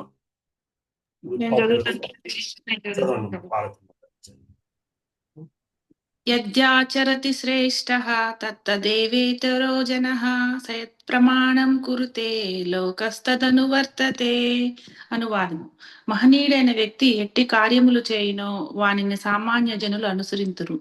తన ఆదర్శప్రాయ కర్మము ద్వారా దేనిని అతడు ప్రమాణముగా నిర్ణయించునో దానినే లోకమంతయు అనుసరించును. హరే కృష్ణ. మళ్ళీ పాపులర్ శ్లోకం. మహనీయులైన వ్యక్తి ఎట్టి కార్యములు చేయునో వానిని సామాన్య జనులు అనుసరిస్తారు. తన ఆదర్శప్రాయ కర్మము ద్వారా దేనిని అతడు ప్రమాణముగా నిర్ణయించునో దానినే లోకమంతయు అనుసరించను. మనం చాలా చాలా మేనేజ్మెంట్ బుక్స్ లో చూస్తాం top down approach. That has all come from this Shloka. Top down approach అని. ఇన్ఫాక్ట్ నేను ఒక క్వాలిటీ అష్యూరెన్స్ కాన్ఫరెన్స్ లో మాట్లాడుతూ ఫైనల్ గా ఈ శ్లోకంతో ఎండ్ చేస్తే almost half an hour discussion ఈ శ్లోకం గురించి అయ్యింది. అంతవరకు చేసే సెషన్ గురించి పట్టించుకోకుండా. మహనీయుడైన వ్యక్తి ఎట్టి కార్యములు చేయునో వానిని సామాన్య జనులు అనుసరిస్తారయ్యా. తన ఆదర్శప్రాయ కర్మల ద్వారా దేనిని అతడు ప్రామాణికంగా నిర్ణయిస్తున్నో దానినే లోకమంతయు అనుసరిస్తుంది. యజ్ఞాచరతి శ్రేష్ఠ తత్వ దేవతరో జన. ఏదైతే మనము గొప్పవాళ్ళు ఆచరిస్తారో, లీడర్స్ ఆచరిస్తారు. అంటే ఎందుకోసం చెప్తున్నారంటే లీడర్షిప్ పొజిషన్ లో ఉంటూ, లీడింగ్ ద ఫ్యామిలీ పొజిషన్ లో ఉంటూ, లీడింగ్ ఏ ప్రాజెక్ట్ పొజిషన్ లో ఉంటూ, leading a task at a social event position లో ఉంటూ, if you are making mistakes, that is a very powerful sin. That's a very bad thing to happen to the society. అది మహనీయుడైన వ్యక్తి ఎట్టి కార్యములు చేయము యథా రాజా తదా ప్రజ. రైట్? వాణిని సామాన్య జనులు అనుసరిస్తూ ఉంటారు. తన ఆదర్శప్రాయ కర్మల ద్వారా దేనిని ప్రమాణముగా నిర్ణయించిన దాన్ని లోకమంతయు అనుసరిస్తుంది. So that's why it's very important that when we are in such positions, we do the right thing, and we have the power as a voter, we elect the right people that can be such role models. Right? స్వీయాచరణ ద్వారా ప్రజలకు బోధింపగల నాయకుడు జనులకు ఎల్లప్పుడూ అవసరం. నాయకుడే స్వయంగా ధూమపానం చేస్తూ ధూమపానం చేయవద్దని జనులకు బోధింపునారంభించటకు పూర్వమే బోధకుడు చక్కని ఆచరణ కలిగి ఉండవాలని శ్రీ చైతన్య మహాప్రభు తెలియదు. ఆ విధముగా బోధించేవాడే ఆచార్యుడు లేక ఆదర్శ బోధకుడు అని చెప్పవచ్చు. వాళ్ళ people don't follow this principle. I'm a teacher, so I will teach what is prescribe, but after that what I do is my personal life. Though that's not right. భగవంతుడు ఇక్కడ చెప్తున్నారు, ప్రభుపాదులు వారు చెప్తున్నారు, ఒక వ్యక్తి there is nothing like personal life, private life, professional life. In professional life I'll behave one way, in private life I'll behave one way. That's split personality, right? ఒక వ్యక్తి ఎల్లప్పుడూ తనల్ని అందరూ అబ్జర్వ్ చేస్తుంటారు. లీడర్షిప్ పొజిషన్ ఉన్న వ్యక్తిని అందరూ observe చేస్తుంటారు. ఆ వ్యక్తి తప్పు చేస్తే జనాలు అందరూ తప్పు కార్యాలే చేస్తారు. ఆ విధముగా బోధించేవాడే ఆచార్యుడు, లేకపోతే ఆదర్శ బోధకుడు అని చెప్పబడింది. లేక కనుకనే సామాన్య జనులకు బోధించుటకే గురువు తాను ముందుగా శాస్త్ర నియమం అనుసరించేవారు. బోధకుడు శాస్త్ర నియములకు విరుద్ధమైన నియమములు సృష్టింపురాదు. మను సంహితం అంటే అనేక శాస్త్ర గ్రంథములు మానవాళి అనుసరించటకు గల ప్రామాణిక గ్రంథములుగా పరిగణింపబడినవి. ఆ విధముగా నాయకుడైన వాని బోధనలు అట్టి ప్రామాణిక శాస్త్ర నియములపై ఆధారపడి ఉండవు. తన ఉన్నతిని వాంఛించేవాడు గొప్ప మహాత్ములైన ఆచార్యులచే ఆచరింపబడినట్లు ప్రామాణిక నియమము చక్కగా పాటింపగలరు. ఆత్మానుభూతి మార్గంలో పురోగతికి ఇదే సరి అయిన విధానమని శ్రీమద్ భాగవతం కూడా ధృవీకరించుచున్నది. దేశమునందు కార్యమును నిర్వహించే రాజు లేక రాజ్యాధికారి, తండ్రి, పాఠశాల యందు విద్య నేర్పడి ఉపాధ్యాయుడు అమాయక జన సామాన్యమునకు సహజ నాయకులుగా పరిగణింపబడు. తమపై ఆధారపడిన అనుచరులకు బోధింపవలసిన గొప్ప బాధ్యత అట్టి సహజ నాయకులు అందరూ కలిగి ఉన్నారు. కనుకనే వారు నీతి మరియు ఆధ్యాత్మిక తత్వ సూత్రములకు సంబంధించిన ప్రామాణిక గ్రంథములందు నిష్ఠాతులై ఉండవలేను. So if you want to take as a social leader, as a parent, then you want to lead a family as a parent, want to lead a class as a teacher, you have to behave properly as per the Shastra. లేకపోతే సొసైటీకి personal గా సొసైటీకి కూడా ఎంతో నష్టం జరుగుతుందయ్యా. ఎటువంటి నష్టం జరుగుతుంది అంటే మన వలన జనాలు పాపకార్యాలు చేస్తారు. ఆ పాపకార్యం వలన వాళ్ళు మళ్ళీ జన్మను పొందుతారు. దానికి మనము బాధ్యత వహించాల్సిన అవసరం వస్తుంది. All important things principle, right? Hare Krishna. Any questions here? వినబడుతుందమ్మా ఇప్పుడు ప్రస్తుతానికి? పర్వాలేదా? ఎస్ ప్రభు, ఇప్పుడు బాగానే ఉంది ప్రభు. అందరూ కెమెరాస్ ఆఫ్ చేసిన తర్వాత బాగుంది గురూజీ. డెఫినెట్లీ మీ ఇంటర్నెట్ బ్యాండ్ విత్ అయితే ఉందేదో. Yeah, something issues with the bandwidth. Heavy rain Prabhu, బయట పెద్ద వర్షం పడుతుంది.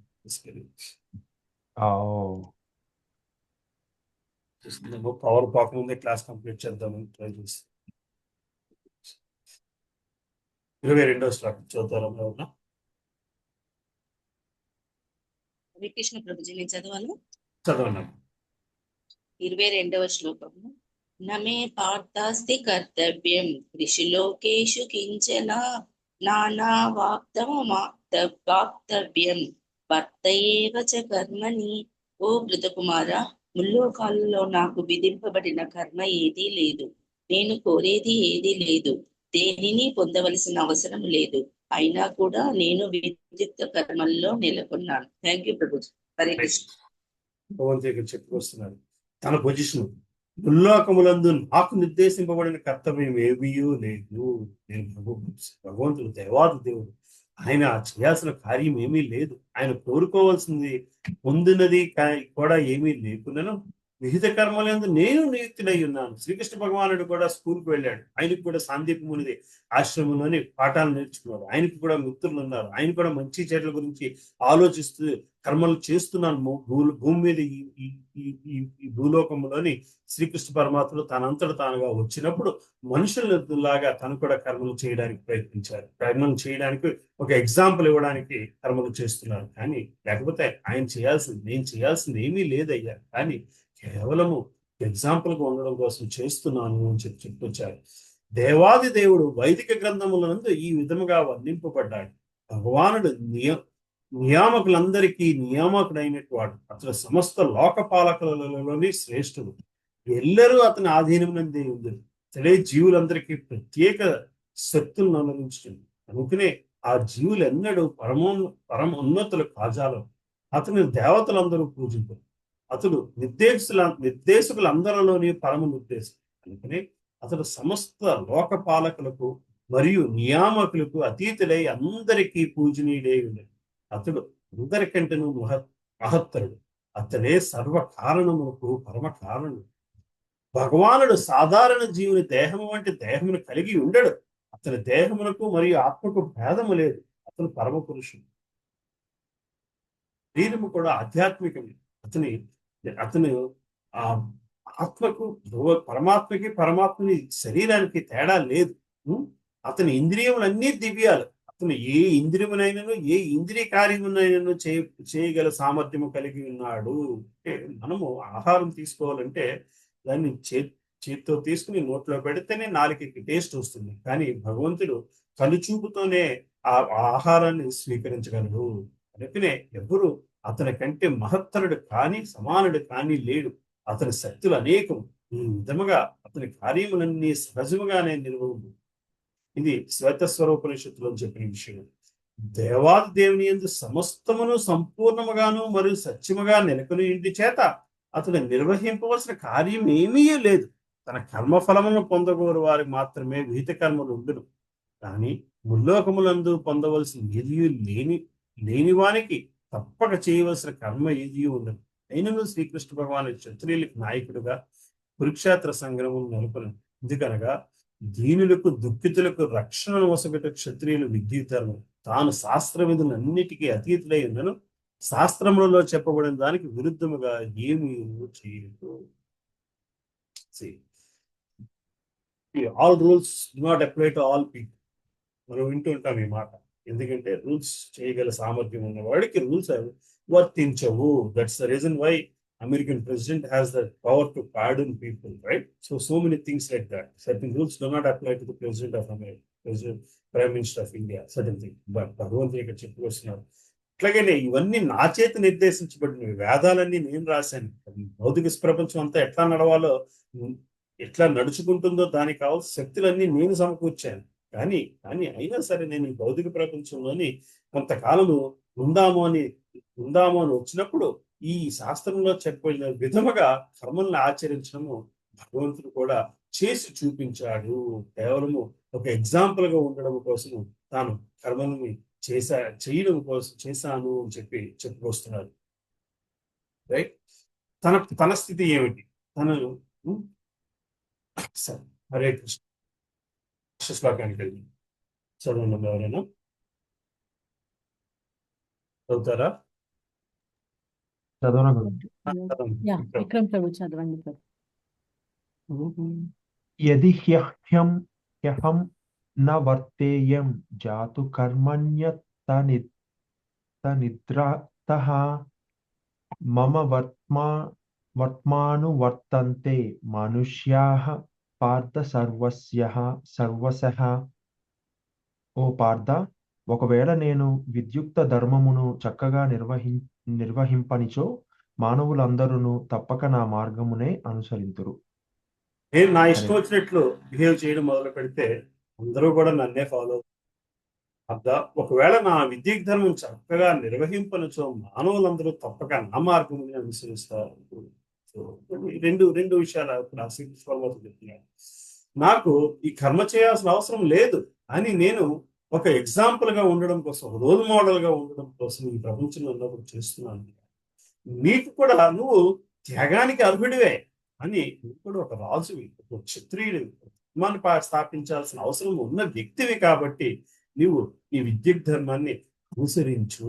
లేకపోతే నీ పద్ధతిని జనాలు ఫాలో అవుతారు. ఆధ్యాత్మిక జీవనం యందు పురోగతిని సాధించే వీలుగా సామాజిక శాంతిని నెలకొల్పుటకై ప్రతి నాగరిక మానవుడు కొన్ని వంశాచారం నిర్ణయించబడి, కానీ దేవునికే గాని శ్రీకృష్ణ భగవానుడు ధర్మ సంస్థాపన కొరకై అవతరించి ఉండేటి చేత ఆ విహిత కర్మలన్నిటినీ అనుసరించడు. శ్రీకృష్ణుడు పరమ ప్రామాణికుడు ఒకటి చేత సామాన్య జనులు అతని అడుగుజాడల్ని అనుసరించారు. గృహమునందు మరియు గృహం వెలుపులను శ్రీకృష్ణ భగవానుడు గృహస్థ ధర్మములన్నిటినీ నిర్వర్తించినని శ్రీమద్ భాగవతము ద్వారా తెలియచున్నది.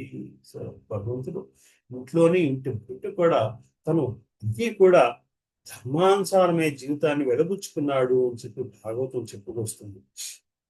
సో అర్జునుడు కూడా ఇటువంటి రోల్ మోడల్ కావాలి అంటే ఆ ధర్మం ప్రకారం నడుచుకు వెళ్ళాలి. మనము కూడా లీడర్స్ గాను మనం ముందు in private first you have to follow the rules, and in public we have to follow the rules basically. ఆ ధర్మాన్ని మనము ఎట్లాగా ఎప్పుడు కూడా వదిలేయకుండా ఆచరించాలి. హరే కృష్ణ. నెక్స్ట్ 24వ శ్లోకం చదువుతున్నారు.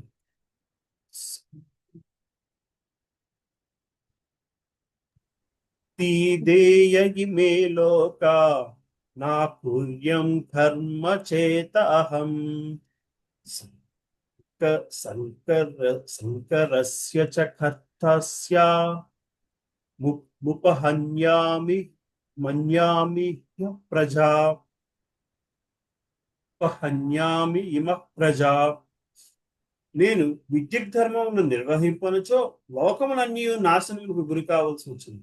నేను అవాంఛనీయమైన ప్రజా బాహుళ్యమునకు కారకుడై తద్వారా సర్వజీవుల శాంతిని ధ్వంసము చేసిన వాడు. మళ్ళీ ఇక్కడ భగవంతుడు నేను ధర్మాన్ని నిర్వర్తించకపోతే ఏం జరుగుతుందో చెప్పుకొస్తున్నారు. బట్ నువ్వు ధర్మాన్ని నిర్వర్తించకపోతే ఏం జరుగుతుంది అని చెప్పడమే ఇది కూడా. నేను ధర్మం నేను ఈ 4 శ్లోకాలు చూస్తే జనక మహారాజుని తను ఒక రాజుగా తన ధర్మాన్ని నిర్వర్తించుకుంటూ ఒక ఎగ్జాంపుల్ గా ఉన్నాడు. ఎప్పుడైతే రాజులు జనాలందరూ కూడా రూలర్స్ తాలూకా లీడర్స్ తాలూకా పద్ధతినే ఫాలో అవుతూ ఉంటారు.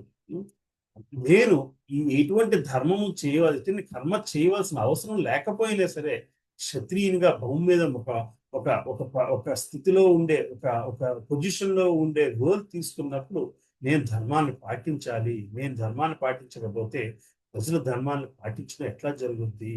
నేను విద్యుత్ ధర్మం నిర్వహింపనుచో లోకములన్నీ కూడా నాశనములకు గురి కావాల్సి వచ్చింది. నాశనములకు గురి కావాల్సి రావడం అంటే మరీ ఇంకా పాపం పెరిగిపోయే స్థితికి వస్తున్నది.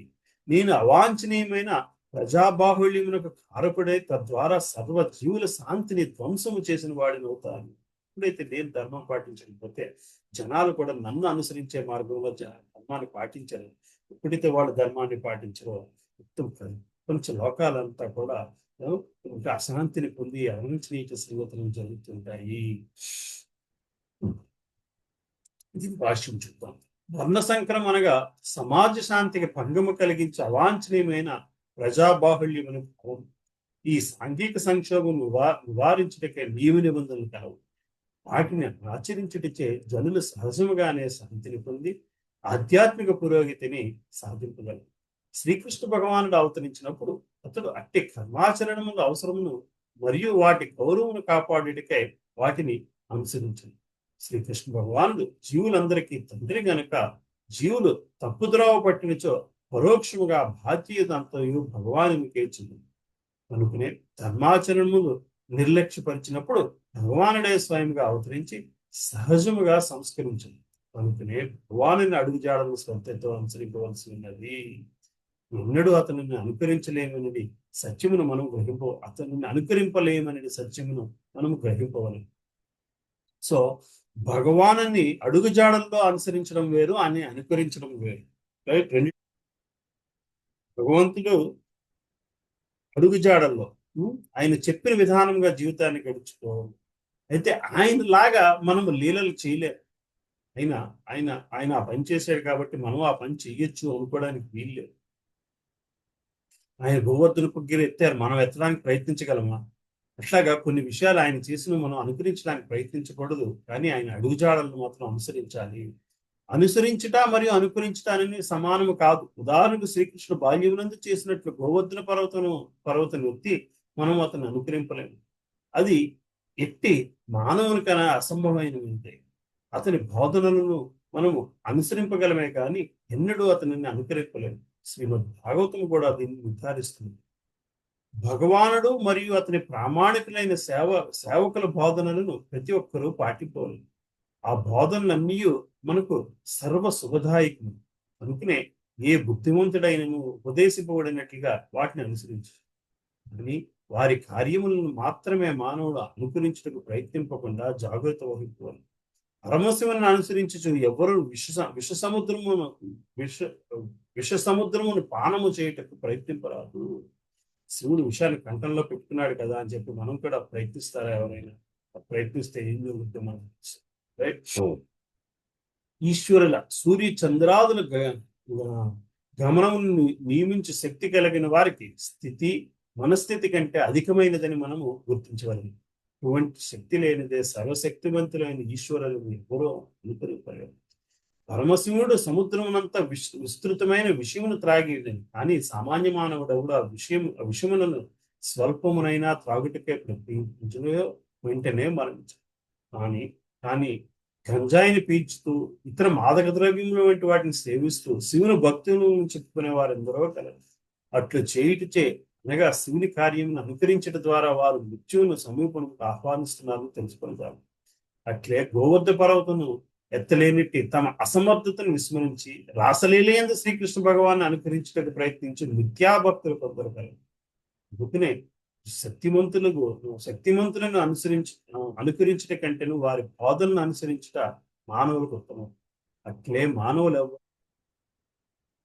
స్థానమును ఆక్రమించడానికి ప్రయత్నించరాదు. దేవాది దేవునికి ఉండవలసిన శక్తి లేకుండా భగవతవతారుగా చెప్పుకున్న అవతారములు ఈనాడు అనేకములు కలవు. నేనే భగవంతుని అని చెప్పుకునే మనుషులు చాలా మంది ఉన్నారు ఈ ప్రపంచంలో. కానీ వాళ్ళెవరూ కూడా భగవంతుని గోవర్ధన పేరు పర్వతాన్ని ఎత్తగలుగుతున్నారా? విషాన్ని గొంతులో పెట్టుకోగలుగుతున్నారా? అవేవి చేయకుండా కానీ రాసలీలలో పాల్గొనడానికి మాత్రము మేము కృష్ణుడు చేశాడు కాబట్టి మేము చేస్తున్నాము అని చెప్పుకునే వాళ్ళు చాలా మంది ఉన్నారు. అట్లా కాదు, మనం భగవంతుని ఆయన చెప్పిన మాటల్ని ఫాలో అవ్వాలి తప్పితే ఆయన లాగా బిహేవ్ చేయడానికి ప్రయత్నించకూడదు అని మళ్ళీ మనకి చేస్తున్నారు ఇక్కడ. సో 25వ శ్లోకము నెక్స్ట్ సెక్షన్ నెక్స్ట్ క్లాస్ లో చూద్దాము. పామరుల కర్మఫలమునందు ఆసక్తులై తమ కర్మలను అనుసరించిట్లుగా విద్వాంసుడైన సామాన్య జనులను ధర్మ మార్గమును వర్తింపజేయటికే ఆసక్తి రహితముగా విహిత కర్మలను ఆచరించవలను నుంచి మళ్ళీ మనం కర్మ సెక్షన్ లోకి వెళ్తాము. దాకా లీడర్స్ ఎలా ఉండాలి అన్నది భగవంతుడు చెప్పుకొచ్చారు. 25వ శ్లోకం నుంచి ఫలాపేక్ష రహితముగా కర్మను చేయము కర్మయోగి తామే కర్తలము అనుకొనిచున్న పామరులకు కలత కలిగించరాదు. సో ఈ కర్మయోగి ఎట్లా ఉండాలో అన్నది విషయాన్ని చూద్దాం. సో కర్మకాండ నుంచి కర్మకాండ, కర్మకాండ నుంచి కర్మయోగం, కర్మయోగం నుంచి భక్తి యోగం దగ్గరికి తీసుకెళ్ళి భగవంతుడు నువ్వు భక్తి మార్గంలో వెళ్ళలేకపోతే కనీసం కర్మతో భగవంతునితో బంధం ఏర్పరచుకోవాలా. అది కూడా చేయలేకపోతే కనీసం ధర్మానుసారంగా నీ కర్మను చెయ్యి అని చెప్తూ వదిలేస్తారు చివరికి వచ్చేసరికి. So he will take you to the what is the ultimate thing you should follow. If not, at least do this, at least do this, at least do this. Then at some point you will reach that goal, that I want you to reach. అని భగవంతుడు ఈ అధ్యాయంలో మనకి చెప్పుకొస్తారు. Right? So ఇక్కడితో నేను ఆపుతున్నాను. ఎవరికైనా ఏమైనా questions ఉంటే తీసుకోవడానికి ట్రై చేస్తాను. Sorry for switch off cameras. Okay, ఏం క్వశ్చన్స్ ఉన్నాయా? ప్రభుజీ ఇక్కడ ఒక శ్లోకంలో 21, 22 దేవుడు భగవానుడు నాకేమీ పనులేమీ లేవు, నాకేమీ నిర్దేశించబడిన కర్తవ్యం ఏమీ లేదు, నేనేమీ చేయాల్సిన అవసరం లేదు అని చెప్పేసి చెప్తారు కదా ప్రభుజీ. నేను రాంగ్ కరెక్టేనా నేను మాట్లాడేది?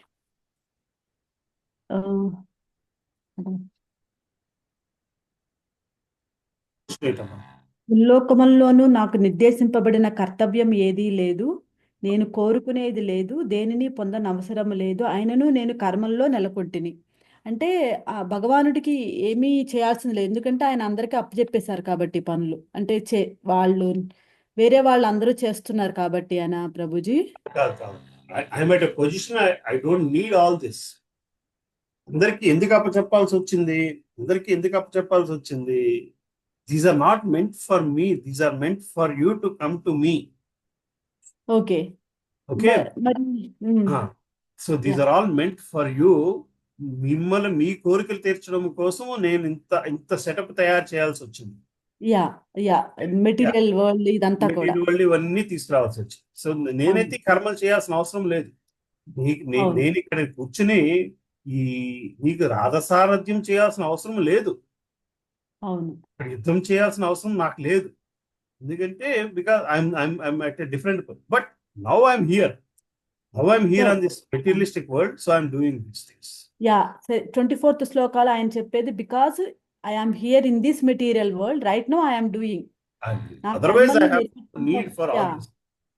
So na karmalnu his potency, explaining his potency. అదే అదే ప్రభుజీ. ఓకే. ఓకే ప్రభుజీ. అంటే అర్జునుడికి శ్రీకృష్ణుడు గొప్పవాడు అని తెలుసు, అవును. శ్రీదేవికి శ్రీకృష్ణుడు గొప్పవాడు దేవుడు అని తెలుసు. అర్జునకు కూడా ఇంతటి పొటెన్సీ ఉన్న వ్యక్తితో నేను ఇంతకాలము ఉన్నాను అన్న విషయము మనకి 11 అధ్యాయంలోకి అవును వచ్చేసరికి అవును కానీ తర్వాత తెలుస్తుంది. యా, ఆ సింకి నవ్వదు. అవును. ఇలా నేను నీతో ఇంతకాలము భావమరిదితో వేషాలు వేస్తున్నట్టు నీ మీద కాలు వేసి పడుకున్న రోజులు ఉన్నాయి. నేను పడుకునేటప్పుడు, నీ పక్కన పడుకునేటప్పుడు నువ్వు అలాంటిది ఇంత పాపాలు చేశానా అని చెప్పి అప్పుడు అప్పుడు అప్పుడు అడుగుతాడు అర్జున్. అవును ప్రభుజీ.